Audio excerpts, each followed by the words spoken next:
9 मई के हवाले से जो केस था उसका आज फैसला आया है। तहरीक इंसाफ के लोगों को सजाएं हुई हैं। पार्टी एक्सपेक्ट भी कर रही थी कि इस तरह के फैसले आ सकते हैं, लेकिन ये फैसला और ये सजाएं, इस हवाले से पार्टी का क्या मौक़िफ़ क्या है? पार्टी इसको किस तरह से देखती है? थैंक यू रहमान साहब, बहुत मेहरबानी आपकी। वेरी वेरी अनफॉर्चुनेट, बदकिस्मती है इस मुल्क की, यहाँ के सियासी निज़ाम की, यहाँ की जमहूरियत की, यहाँ के आइन की, कि एक ऐसे सब्जेक्ट के ऊपर या एक ऐसी एलिगेशन के ऊपर जिसकी अभी तक जुडिशल इंक्वायरी नहीं हुई है, तहकीकात नहीं हुई है, उसके ऊपर सजाएं भी डिस्पेंस करनी शुरू कर दी गई हैं और ऐसा लगता है कि शायद ये प्रोसेस कंटिन्यू करे। अनफॉर्चुनेट है, तकलीफदेह है, लेकिन क्या किया जाए जब आप एक सियासी निज़ाम का हिस्सा बने हुए हैं और इस वक्त जो हालात हैं मुल्क के वो आप बर्दाश्त कर रहे हैं, तो फिर ये भी बर्दाश्त करना पड़ेगा। लेकिन अब मेरा ख्याल है कि एक पार्टी के अंदर तबादला ख्याल किया जाएगा और देखा जाएगा कि हमारे पास क्या ऑप्शंस हैं इनको लेके आगे बढ़ने के, किस तरीके से हम इस नई फाशिस्ट स्ट्रीक जो है इसको रेजिस्ट कर सकते हैं। ऑनस्लॉट हुई है एक और फाशिस्ट लोग, मुझे लगता है, हमारी इंफॉर्मेशन ये है कि और भी हमारे बहुत सारे जो लेजिस्लेटर्स हैं उनको सजाएं दी जाएंगी और उनको डीसीट किया जाएगा, ताकि हमारी जो स्ट्रेंथ है मुख्तलिफ असेंबलीज में उसको फर्दर रिड्यूस किया जा सके। ठीक है। और पार्टी तहरीक चलाने की जो तैयारी कर रही है, एक तो उसकी तैयारियां क्या उसी तरह से जा रही हैं, और क्या वाकई तहरीक की जो अब तैयारियां शुरू की गई हैं तो पार्टी को लगता है कि अब कोई और ऑप्शन नहीं है, इसके अलावा कोई और हल नहीं है? रहमान साहब, बड़ा इंपॉर्टेंट सवाल है। मेरा ख्याल है इसको जरा थोड़ी सी डिटेल में डिस्कस कर लें तो बहुत इंपॉर्टेंट, बहुत रेलेवेंट होगा, क्योंकि बेसिकली हम यहाँ बैठते हैं, आप लोगों के साथ बैठते हैं, प्रोग्राम्स में आते हैं, कुछ कोशिश करते हैं कि कुछ कंट्रीब्यूट कर सकें। मुल्क इस वक्त बड़े ही एक दोराहे के ऊपर खड़ा है। वो लोग जो कि ये फील करते हैं कि इंडिया ने एक दफा अटैक कर दिया और उसके बाद कुछ नहीं होगा। मैंने इसके ऊपर एक आर्टिकल भी रिसेंटली लिखा था। मैंने कहा था कि ये जो एम्बैरसमेंट हुई है हिंदुस्तान को, और उससे ज्यादा जो उसके जो पेट्रन्स हैं, वेस्टर्न पेट्रन्स, मगर भी उसके जो परवरदा हैं, वो उनके लिए बहुत बड़ी एम्बैरसमेंट है, क्योंकि ये लड़ाई सिर्फ पाकिस्तान के साथ नहीं हुई, बल्कि इनडायरेक्टली ये लड़ाई जो है ये चाइना के साथ भी हुई है। वाइल इंडिया जो है वो पिकेट था पाकिस्तान के खिलाफ, लेकिन जो वेस्टर्न पेट्रन्स थे इनके परवरदा, वो चाइना के खिलाफ पिकेट थे। तो ये एक जो जैसे जंगी इक्विपमेंट कहना चाहिए, ये उनका भी आपस में एक लड़ाई थी, और उसमें जो चाइनीज इक्विपमेंट है उसने बहुत ही इफेक्टिवली जो है वेस्टर्न इक्विपमेंट को अंडू किया है और शिकस्त दी है। तो ये एक एम्बैरसमेंट है, ये इंडिया को अब्जॉर्ब करते करते टाइम लगेगा, लेकिन उनके जो मगरबी परवरता है उनके लिए भी अब्जॉर्ब करना बहुत मुश्किल है। तो मेरी ये स्ट्रॉन्ग ओपिनियन है कि ये लड़ाई दोबारा इस खित्ते में वापस आएगी, हिंदुस्तान और पाकिस्तान के कॉन्टेक्स्ट में, क्योंकि वो जो वेस्टर्न पेट्रन्स हैं वो लाजमी चाहेंगे कि वो ना सिर्फ अपनी जो एम्बैरसमेंट है उसको एड्रेस करें, बल्कि वो एक अपर हैंड दोबारा से अपना स्टैब्लिश करने की कोशिश करें।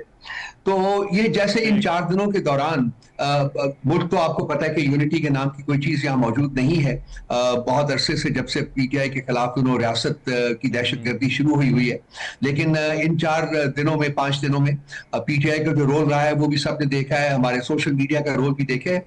हमारी कंटेंशन ये है कि इस मुल्क को इस नहज के ऊपर बहुत ज्यादा यूनिटी और होमोजेनिटी की जरूरत है, और ये यूनिटी और होमोजेनिटी जो है इसके लिए कुछ इकदाम करने वो नागुज़ीर है, और वो खान साहब ने पिछले 2-3 दिनों में बार बार ये कहा है, और उनकी स्टेटमेंट्स जो है वो बाहर हमने लोगों तक, आप लोगों तक और बाकी लोगों तक पहुंचाई भी हैं। वो कहते हैं कि मैं इस मुल्क के इंटरेस्ट की खातिर मैं एस्टैब्लिशमेंट के साथ बातचीत करने को तैयार हूँ। उन्होंने क्लैरिफाई किया है कि मैं अपनी जात के लिए कुछ नहीं मांग रहा, लेकिन मुल्क की जरूरत है इस वक्त, इसलिए मैं चाहता हूँ एस्टैब्लिशमेंट के साथ मुज़ाकरात के दरवाजे जो है वो खोले जाएं। तो सबसे इंपॉर्टेंट चीज जो इस वक्त हमारे लिए तरफ से टेबल के ऊपर है रहमान साहब, वो है मुज़ाकरात का आगाज करना। मेरी कंटेंशन हमेशा से, आपको पता है, आपके प्रोग्राम्स में भी बसा औकात मैं कह चुका हूं कि अल्टीमेटली सियासी जमातों को मसाइल के हल के लिए, मुल्क की चैलेंजेस को एड्रेस करने के लिए मुज़ाकराती टेबल के ऊपर पहुंचना पड़ता है। तो वो अपनी जगह मौजूद है। अब दूसरी तरफ जो आपका सवाल है उसके जवाब में, जी हाँ, खान साहब ने यह भी कहा है कि मुल्कगीर एहतजाज, पुरअमन एहतजाज जो है उसके लिए जो इंतजाम किया जाए, उसके लिए तैयारी की जाए। और वो मैं किसी वक्त भी कॉल दे सकता हूँ, जब ये तैयारी हो जाएगी किसी वक्त भी कॉल दे सकता हूँ। एक मुल्कगीर पुरअमन एहतजाज जो है वो किया जाएगा। और इसकी जरूरत इसलिए महसूस की गई है कि जी रियासत की जो फस्तायत है वो अपने अंजाम तक नहीं पहुंच रही, वो कम नहीं हो रही और वो बढ़ती ही जा रही है। जैसा कि आपके पहले के सवाल से इंडिकेट होता है कि अब इन लोगों ने सजाएं भी डिस्पेंस करनी शुरू कर दी है। तो ये है हमारी बेसिकली जो दो एस्पेक्ट्स हैं हमारी पॉलिटिकल स्ट्रैटेजी के। बातचीत इंपॉर्टेंट प्रायोरिटी होनी चाहिए और उसके साथ साथ जो है एक पुरअमन मुल्की एहतजाज की तैयारी करना वो भी हमारी प्रायोरिटी में। देखिए रोफत साहब, बात आपकी ठीक है, लेकिन अब ये जो आप लोगों की एक अप्रोच है जो पार्टी के अंदर है, इसमें डिफरेंशिएट करना कितना मुश्किल होगा या क्या वो मुमकिन है कि कहाँ जाती मफाद या इमरान खान की रिहाई है और कहाँ मुल्की मफाद के लिए पाकिस्तान तहरीक इंसाफ जो है वो बात करना चाहती है? तो ये जो लकीर है या ये डिफरेंशिएशन जो है वो आपके ख्याल में की जा सकती है? क्योंकि हुकूमत तो कह रही है कि ये तो आप फिर एनआरओ चाह रहे हैं, रिलीफ चाह रहे हैं इमरान खान के लिए। देखिए ये विधाई खोखला इनका एक नारा है। फ्रैंकली मैं आपको बताता हूं कि अगर खान साहब आजाद होना चाहते या अपने लिए रिलीफ लेना चाहते तो उनको 2 साल इंतजार करने की जरूरत नहीं थी। ऑफर्स हमारे पास टेबल के ऊपर पड़ी थी और हैं, वो किसी वक्त भी अपने लिए रिलीफ ले सकते हैं। लेकिन उन्होंने एक असूली फैसला किया हुआ है और वो डटे खड़े हुए हैं और वो खड़े रहेंगे। और यहाँ भी उन्होंने बातचीत के साथ भी उन्होंने यही कहा है कि मैं अपने लिए कोई रिलीफ नहीं मांग रहा, ये सिर्फ और सिर्फ मुल्की मफाद में। और मुल्की मफाद क्या है कि मुल्क में यूनिटी होना चाहिए। तो कुछ जो बेसिक्स हैं उनको तय कर लेते हैं ताकि उनको ट्रैम्पल ना किया जाए और आगे बढ़ा जाए।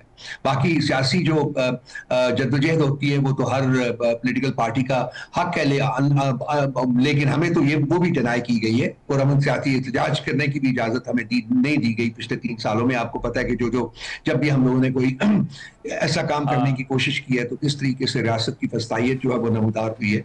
लेकिन हम उसका मुकाबला करते रहे, अब भी करते रहेंगे। इसमें कोई जाती मफाद जो है वो शामिल नहीं है। जाती मफाद सिर्फ और सिर्फ खान साहब अगर अपनी जात के लिए कुछ मांगते तो फिर वो होता, लेकिन अगर मुल्क के लिए, मुल्क की बेहतरी के लिए, मुल्क के मसाइल हल करने के लिए और एक यूनिटी का एक एलिमेंट क्रिएट करने के लिए, जनरेट करने के लिए अगर बातचीत का दरवाजे खोले जा रहे हैं तो वो उसको आप किसी सूरत में भी ये नहीं कह सकते कोई जाती मफाद की। जबकि खासकर खान साहब ने अभी भी इस स्टेटमेंट्स के साथ भी रिएटरेट किया है कि मैं अपनी जात के लिए कुछ नहीं मांगता। तो मेरा ख्याल है कि उसके बाद बनता नहीं है हुकूमती टाउट्स के लिए कि वो इस किस्म की स्टेटमेंट्स दें। इट इज वेरी अनफॉर्चुनेट कि वो। और एक बात जो और मैं कहना चाहूंगा यहाँ वो ये है कि ये इनकी स्टेटमेंट समझ में भी आती है, क्योंकि अगर एस्टैब्लिशमेंट के साथ पीटीआई के मुज़ाकरात होते हैं और वो कामयाब होते हैं तो उसमें फिर इनकी हुकूमत भी तो कायम होती हुई नहीं रहती ना, वो भी जाती है। तो सबसे बड़ा खतरा भी इन्हीं को है। कंसिक्वेंटली इनकी ख्वाहिश तो यही है ना कि मुज़ाकरात ना हो और ना ही वो अगर हो तो कामयाब ना हो। तो इनकी ये स्टेटमेंट्स वैसे इस तरह में समझ भी आती है कि वो क्यों ये नेगेटिव स्टेटमेंट्स देती। लेकिन रोफत साहब, इससे पहले आपने पार्टियों को इकट्ठा किया था, ये जो एहतजाज की कॉल है जो खान साहब जिसकी तारीख देंगे, आपकी बाकी पार्टियों के साथ बात चल रही थी। आज असद कैसर की भी मुलाकात हुई महमूद खान अचकजई से। तो ये जो एहतजाज की कॉल है ये क्या सिर्फ पीटीआई की कॉल है या बाकी पार्टियां भी शामिल होने जा रही हैं? देखिए ये तो उन्होंने पीटीआई को कहा है कि जी आप तैयारी करें, लेकिन वो जो हमारा पॉलिटिकल प्लेटफॉर्म बना हुआ है वो लाजमी बात है कि वो हमारे साथ होगा। ये उसी प्लेटफॉर्म से इस तारीख का आगाज किया जाएगा। वो सब पार्टीज हमारे साथ शरीक होंगी। लेकिन पीटीआई चूंकि सबसे बड़ी पॉलिटिकल पार्टी है, इस प्लेटफॉर्म इस कोalition के अलावा भी मुल्क की सबसे बड़ी पॉलिटिकल पार्टी है। तो लाजमी बात है कि जो बेसिक तैयारी करनी है वो हम ही नहीं करनी है, जिसके अहकामात जो है वो खान साहब ने सादर फरमाए हैं और वो अब तैयारी जो ही कंप्लीट होती है तो मेरा ख्याल है कि अगले जो स्टेप्स हैं वो हम उनको फाइनलाइज करके उनके बारे में कोई अनाउंसमेंट भी कर देंगे। राइट, बहुत शुक्रिया रऊफ हसन साहब आपके वक्त का।